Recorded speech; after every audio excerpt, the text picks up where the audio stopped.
Shalom. Dari renungan firman Tuhan sebelumnya kita tahu bahwa Tuhan menentukan Yosua sebagai pemimpin selanjutnya menggantikan Musa karena sikap dan respon Yosua serta bagaimana usaha dia untuk melawan provokasi. Hal ini terus ditunjukkan sampai kepada peristiwa di mana Yosua memimpin bangsa Israel untuk merebut Yeriko. Ia menyusun strategi untuk berperang dengan caranya Tuhan dan memastikan bangsa Israel untuk mengikutinya.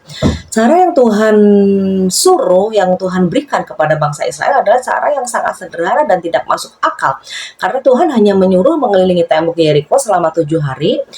Hari pertama sampai hari ke-6 hanya suara shofar, dan hari ke-7 mereka mengelilingi 7 kali, dan putaran yang ke-7 mereka lakukan dengan sorak-sorai. Pada Yosua 6 ayat 20 sampai 21 demikian firman Tuhan, saya bacakan.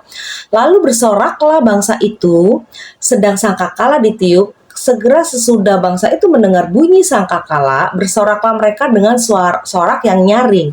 Maka runtuhlah tembok itu, lalu mereka memanjat masuk ke dalam kota, masing-masing langsung ke depan dan merebut kota itu.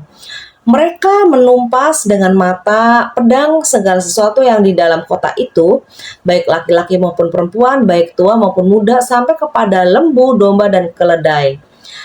Dari ayat di atas kita tahu bahwa mujizat terjadi saat Israel berjalan sesuai dengan arahan. Sesuatu yang terlihat mustahil, namun ternyata tidak mustahil. Yosua sebagai seorang pemimpin bangsa Israel begitu taat akan perintah Tuhan.